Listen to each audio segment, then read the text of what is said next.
Have you ever looked so deeply into your own eyes that you were afraid of what you saw? Not fear of the dark, but of the reflection of what hides behind the controlled, calm, correct appearance. The real shock is not perceiving the world, it's perceiving yourself. There is a moment on the path of consciousness when everything you believed yourself to be begins to crumble and an ancient, forgotten, almost living presence emerges, your shadow. It doesn't arrive as an enemy, but as a memory. It is the sum of everything you tried to bury in order to be accepted. Carl Jung said that the shadow is everything the ego doesn't want to be, and it's frightening to realize how much energy you've spent keeping that part in the dark. The repressed emotions, the silenced desires, the judged wishes, everything remains alive, waiting for the moment when you have the courage to look. And when that moment arrives, the feeling is one of invasion, as if the unconscious itself were watching you back. The shadow is not evil.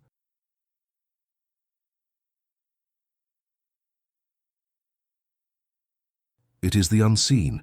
It is your raw strength, your instinct, your anger, your unfiltered truth.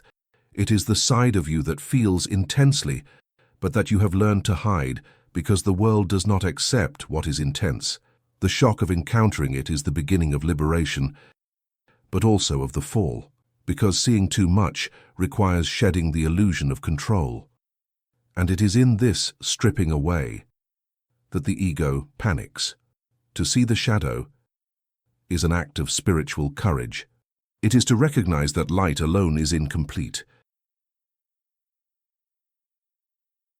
that wisdom lies not in shining but in seeing, that true awakening is not fleeing from the darkness, but traversing it with awareness. If this message resonates with you, check if you are already subscribed to the channel, because here we talk about truths that most people prefer to ignore.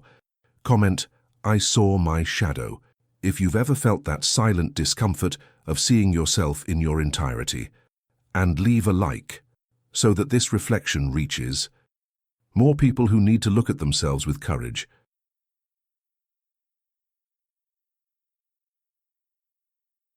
The world is a mirror, a huge, living, silent mirror, and everything it reflects is what you carry inside. The people, the situations, the words that hurt you. Nothing is random. Everything that awakens something in you is just your own shadow trying to be seen through the other. What you admire is what you want to express. What you judge is what you haven't yet accepted. What bothers you is what somewhere you still are. Carl Jung said that what irritates us in others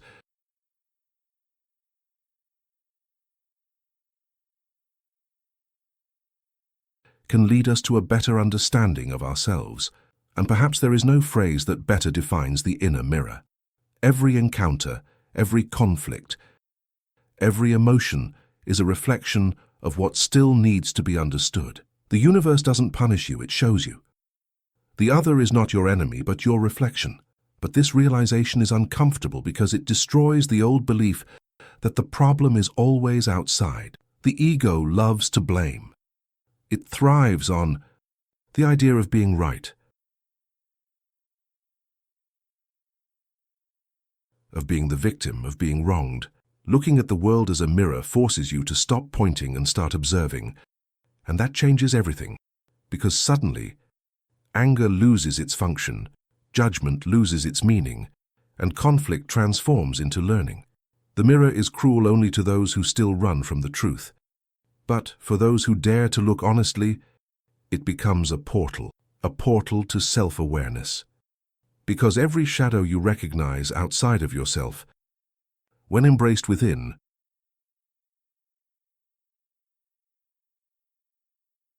loses the power to dominate you. Awakening happens when you understand that there is no them. There are only parts of you manifesting in different forms. The world is a theater of mirrors where consciousness rehearses self-love. And the more you accept the reflection, the cleaner the mirror becomes. Until one day you realize there is no reflection anymore. There is only reality. And reality is simple, calm, whole. The world doesn't need to change for you to wake up. You just need to recognize yourself in it. The shadow is born the moment you learn you can't be entirely yourself. It's there in childhood, when a disapproving look or a critical word silently teaches you that certain parts of you are wrong. Anger, desire, tears, boldness, sensitivity. Everything that didn't fit the world's expectations was hidden away. Each, don't do that. Don't cry. That's ugly. That's wrong. Built a boundary within your soul. And on the other side of that boundary, the territory of the shadow began to form.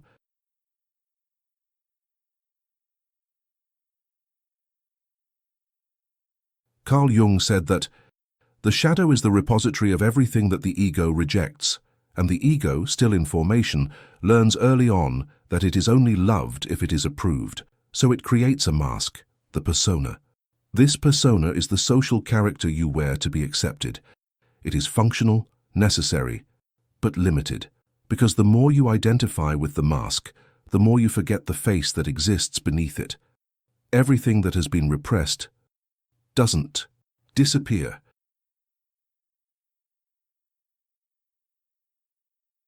The shadow doesn't die. It waits. It transforms into latent energy, kept in the corners of the psyche. Sometimes it appears as contained anger, other times as envy, fear, or self-sabotage. At other times, as that emptiness, you don't understand where it comes from. Every time you say, "I'm not like that," the shadow smiles, because deep down, it knows it is. The birth of the shadow is, in fact, the birth of the personal unconscious. It is the beginning of inner exile, the moment when you begin to divide yourself between what you show and what you hide. And the more you try to be good, pure, and right, the further you get from wholeness. The shadow is the sum of everything that has been banished from the light, not because it is evil, but because it is too intense for the world. But there is a divine irony in this process. It is precisely this rejected part that contains your life force. What you hid to fit in is the same thing that one day will awaken you. The first encounter with the shadow is like a mirror shattering inside you.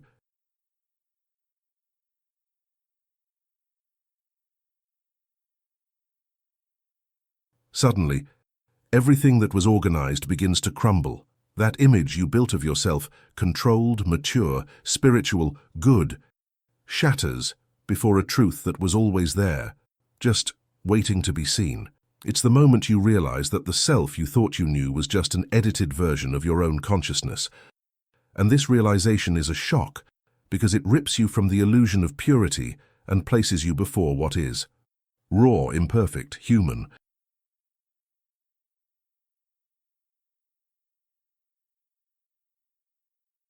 Carl Jung said that encountering one's own shadow is recognizing the dark side of the soul as part of the whole.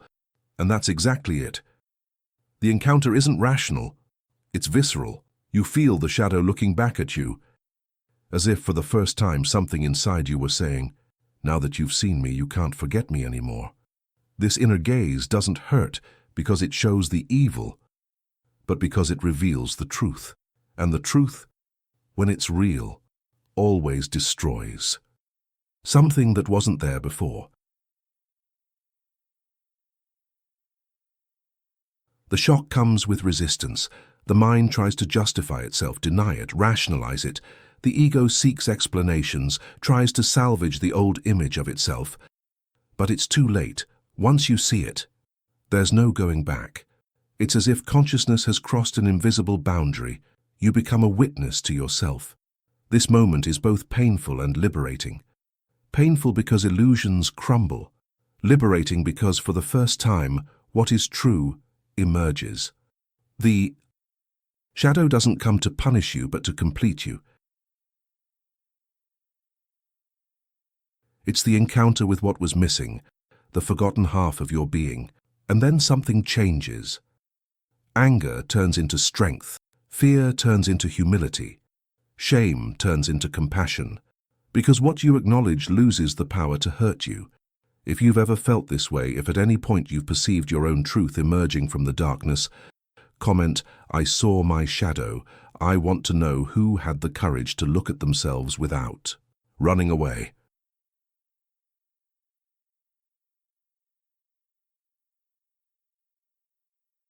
After the shadow is revealed, the invisible war begins. The mind trying to erase what the heart has already seen. It's as if a part of you screams to return to the previous state, begging for comfort, wanting to rebuild old certainties. But the problem is that awakening cannot be unseen. Once the truth is perceived, it becomes part of your consciousness, and the ego in despair tries to resist. Carl Jung said that nothing is more difficult than abandoning a part of yourself that has served you for so long.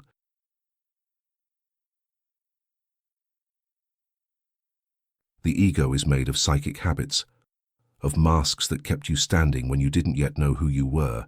That's why it fights. It rationalizes, minimizes, disguises. It tries to transform revelation into theory, tries to spiritualize pain so as not to feel what needs to be felt. But the shadow is persistent. It doesn't want your belief. It wants your honesty. Resistance manifests itself in many ways. Sometimes it comes as distraction. You keep yourself busy, overload yourself. Get lost in 1,000 external noises. Other times it comes as self-judgment, guilt, regret, a feeling of failure. The ego prefers to condemn itself rather than transform itself because change requires dying, and it fears the end. But every real transformation involves a symbolic death. The old self needs to dissolve so that something more genuine can emerge. While the mind tries to maintain control, the soul tries to set you free. This is the sacred tension of self-knowledge. The mind wants stability. Consciousness wants expansion. At first it feels like you're losing your footing, but in reality you're only losing the false ground you were standing on. Resistance is like childbirth, and like all childbirth, it involves pain, fear, and rebirth. When you allow your mind to stop fighting, silence enters, and in that silence, something new begins to breathe within you. The shadow ceases to be an enemy and transforms into a guide, and what once seemed like destruction reveals itself as merely the beginning of your reconstruction.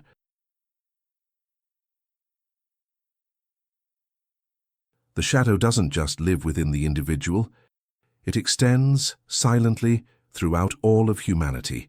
Each unconscious mind feeds a part of it, and together, these parts form the collective unconscious, the reservoir of everything that the human species tries to hide from itself.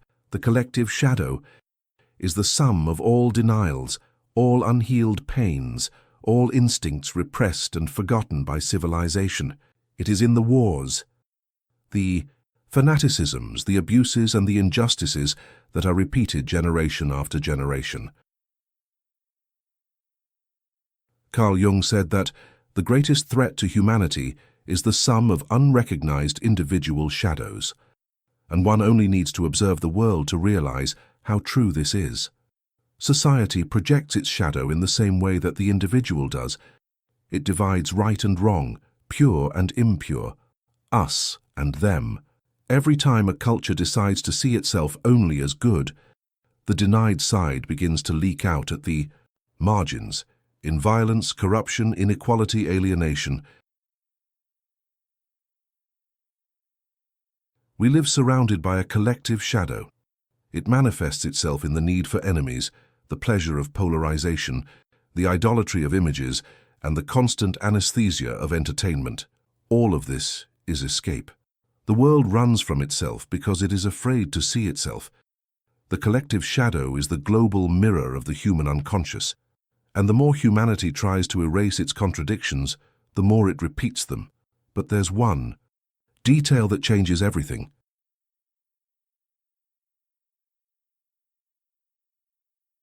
When an individual awakens and confronts their own shadow, they weaken the shadow of the world.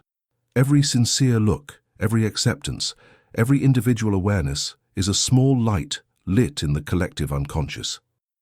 It's not something visible, but it's profoundly real.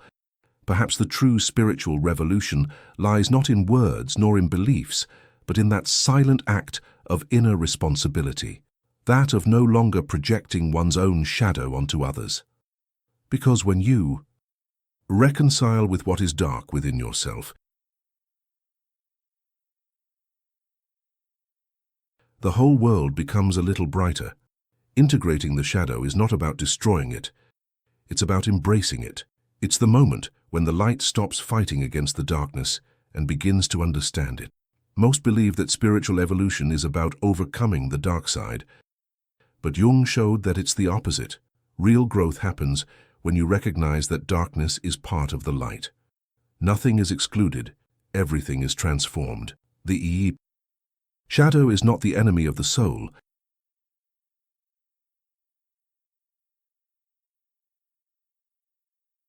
It is the field where the soul reveals itself fully. Carl Jung said that no one becomes enlightened by imagining figures of light, but by making the darkness conscious. And that is perhaps the most liberating phrase that exists, because it removes the weight of perfection and restores dignity to the human process. Integrating the shadow is not about justifying your mistakes. It's about understanding where they come from. It's about realizing that each dark impulse carries a message, an unmet need.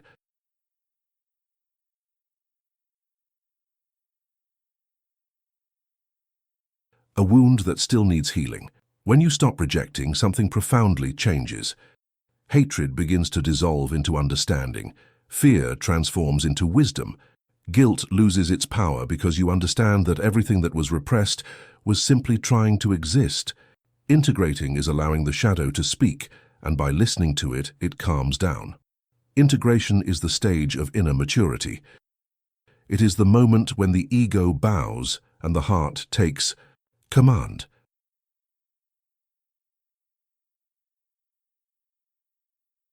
You cease to be the warrior fighting against yourself and become the guardian of your own wholeness. It is when you realize that without darkness, light would be blind, and that true awakening is not brightness, but vision. The shadow, when embraced, restores the power that was previously fragmented. You cease to be divided between what you show and what you hide. And this reunion brings a strange, dense, real peace. The peace of someone who no longer needs to pretend. If this message touches something within you,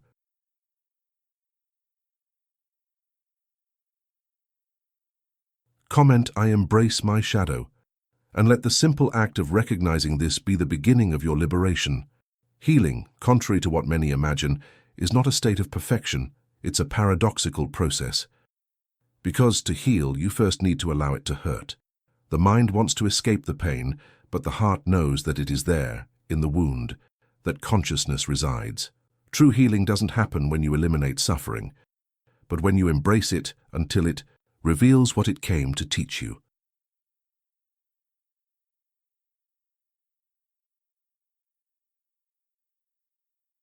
Carl Jung said that the wound is the place where the light enters you, and that is the essence of the paradox. The pain you try to avoid is the same pain that contains your expansion. Suffering is the messenger of the soul. It doesn't come to punish but to awaken. When you stop resisting and allow yourself to feel, something silently changes. The energy that was previously trapped in the struggle begins to circulate again.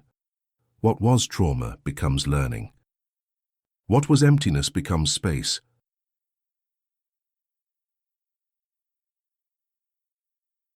Healing is not linear. It comes in waves, in spirals, in subtle repetitions. Each accepted layer reveals another, deeper one, and in this dive, you learn to love even what once destroyed you. The ego seeks to fix itself, but the soul wants to understand itself, and understanding is far more liberating than fixing. The paradox of healing is that it happens when you give up trying to heal yourself. When you stop seeing pain as a failure and start seeing it as a teacher.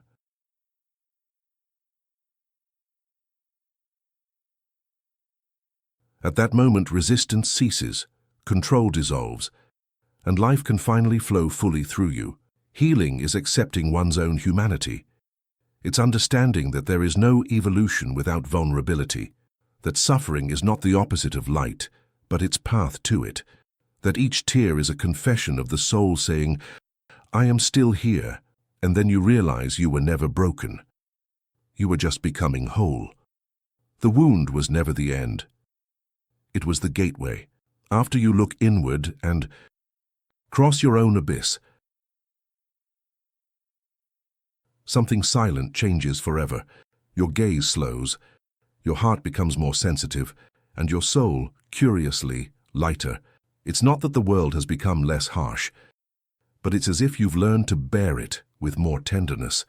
The pain that once tore you apart now transforms into compassion, because you understand how much it costs to be human. Carl Jung said that the light you bring into the world depends on the darkness you are able to endure.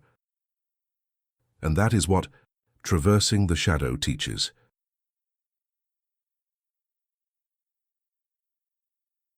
Those who have seen their own depths no longer feel the need to judge those of others, because they know that everyone, at some level, is trying to do the same, survive their own darkness.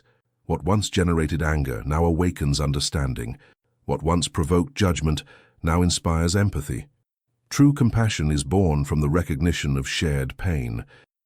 You realize that no one makes mistakes on purpose, but because they don't yet know how to do things differently. That the other person is merely a mirror at a different stage of the same process.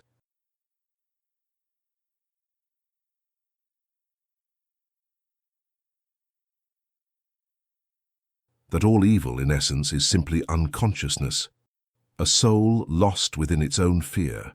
And this perception dissolves the arrogance of the ego and gives rise to a new kind of love, a mature love without demands, without control, without heroism. The compassion of one who has seen is not pity.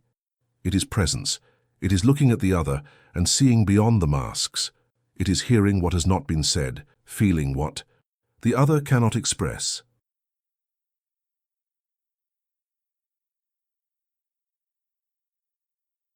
It is being there, not to save, but to understand. The awakened one does not try to convince, nor preach, nor impose. They simply live consciously, and their presence in itself becomes healing.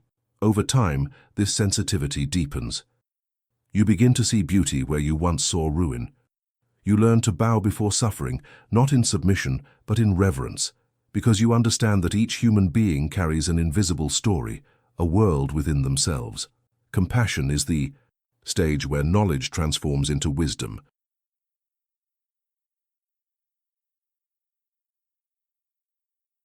and pain into kindness. He who has seen his own shadow does not become superior. He becomes more human, and that is precisely what makes him light.